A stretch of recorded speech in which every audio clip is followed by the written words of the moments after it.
It is Tuesday, April 14th, 2026, and it's almost midnight, so it's almost the 15th, but it's been a while since I've posted a video, so I decided to hurry up and crank this out, especially on a day where my account is up over 12%.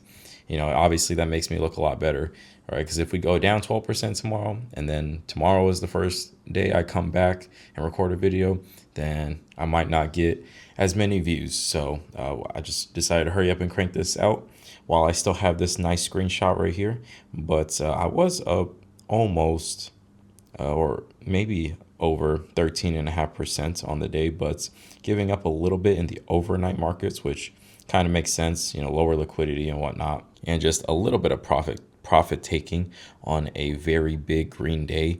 But for the week, I am now up almost 7%. And for the month, up over 6.16%. 3 months is 25.68% down still. So I am still down, but not down as much anymore. Year to date is 27% down. Year over year is 78% up.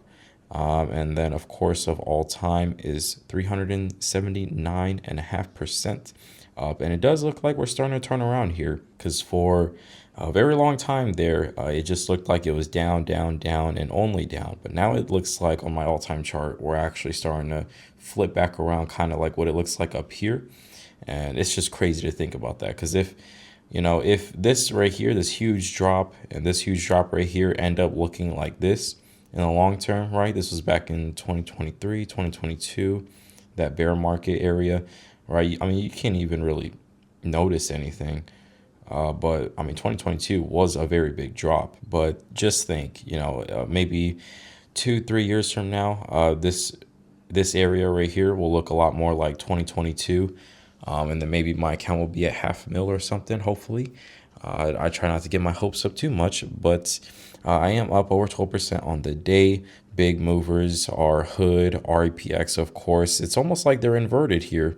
If we look at the performances, which is interesting, Circle is up almost 8%. We got 2 IPOs, so it does look like a lot of companies are possibly cashing in on this recent uptick. It looks like my option positions are doing very well.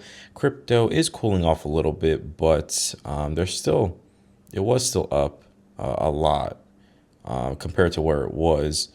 Actually, yeah, I mean, crypto's still doing nothing, it seems like.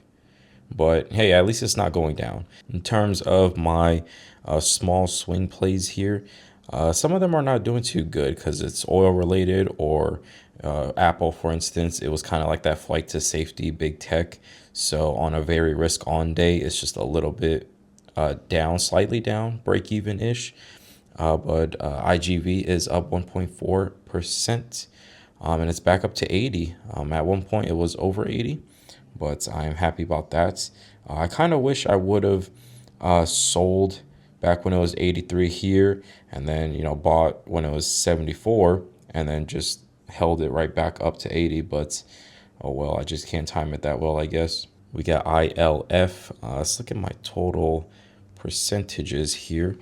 So ILF, I'm only up about 4%. So it is green, but not really much. Still down 13.5% for Axon. Melee, I'm up 11%. Microsoft, I'm up 5.85%. Apple, I'm up 3%. I don't know if I want to get rid of these very tiny swing plays, because they don't really matter anyway. I just kind of, like, as the market just kept going down, I just kept feeling the need to buy. And yeah, I'm just very weird, I guess. But yeah, IGV is doing very well. Everything except for companies that would either be considered flight to safeties or oil related are struggling just a little bit. And as you can see, Pepsi is break even, slightly down, similar to Apple and some other energy companies. But Robinhood up over 16% today, back above 83. And at one point, it was almost at 85, or maybe it was at one point. Man, we're not back up to 1,000% yet, but we're back above 100K in profit. So I am happy about that. Hopefully we can get all the way back up to 160. So that is a double from here still. We got Nike that is up 5.7%. REPX down 14%. Man, I should have sold some covered calls back when it was 41, but it is what it is. It's a high yielding dividend stock anyway. We got Palantir up 3.27%, which is odd because you would think that with maybe possible news of de-escalation it would go down, but it trades alongside IGV, so it is what it is. Sprouts is also up 1%, even though it's considered more of like a flight to safety type of thing. Lemonade is up 6%, SoFi up over 6.5%. Another big winner recently was Circle. It was down a lot from its recent high of 134.5-ish, and then it came all the way back down to 85. So congratulations to anybody that swung it from 85 up to 105, 106. But it looks like my other accounts, my secondary one is doing very well, along with my Roth IRA, finally back above 2,000. When it comes to my recent activity, I'm not exactly sure where we last left off, but I'll just keep scrolling through this until I see somewhere where I think we left off. But I did roll out my Lemonade cash secured put, and then of course I had to pay my margin interest, which is above 400 for the first time. So I do need to dial back on margin a bit. But as for some posts on X that I thought were interesting and I wanted to go over, we had this one. This was from 2 days ago, but it's an insider buy post, kind of like what we talked about in the last video. We got number one with the CEO of Oscar Health. I guess he bought almost 12 million worth. Lamb Weston, another big director, buying HMH along with Nike. And Nike actually has some more recent news that we'll get to just a second. But Lulu also getting some insider buying. Another one that I thought was interesting from 2 days ago, the volume of IGV has been insane.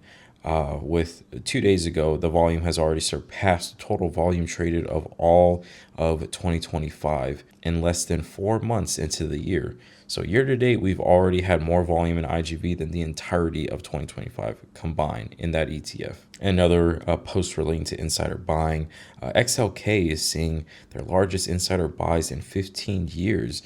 So if we take a look at this chart, there's some periods where there are some pretty big insider buys. For example, 2011, I think that was kind of when the market was consolidating after that big GFC, and then it kind of broke out into like that new bull market.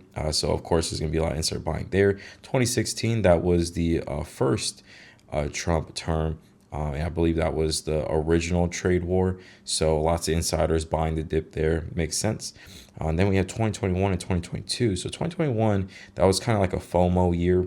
Everything was up. Everything was getting bought. So that might not have been the best time. But 2022, when everything was down, that does make sense that we saw a lot of insiders buying. And of course, going into 2023 and 4, there was another big spike up there. But recently, we've seen insiders buying around the 2025 Liberation Day moment, right, when we briefly had a bear market. But then currently, we are seeing like record-breaking insiders buying within the XLK ETF, the companies within the XLK ETF. They're seeing record insider buying. Now, as for the most anticipated earnings, this is from Earnings Whispers. We've already passed Monday, Tuesday, but looks like today in the morning. But then after the close, we have ASML. We got Morgan Stanley. We got Bank of America, Progressive. So we got some big players here reporting. But we also have Charles Schwab reporting Thursday morning. Pepsi, Prologis, BNY, let's see, Travelers Insurance, Abbott. We got Netflix, Alcoa should be interesting as well. We got Regions, Truist, Ally, a lot of regional digital banks, and State Street, which is another big company.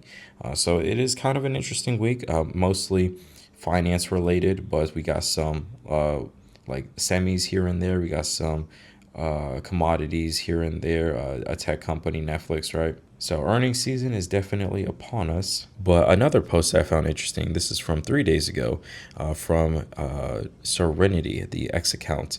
It's a pretty good X account that I've been reading a lot of, and whoever is behind this account seems very intelligent. So I just kind of like keeping up with their stuff.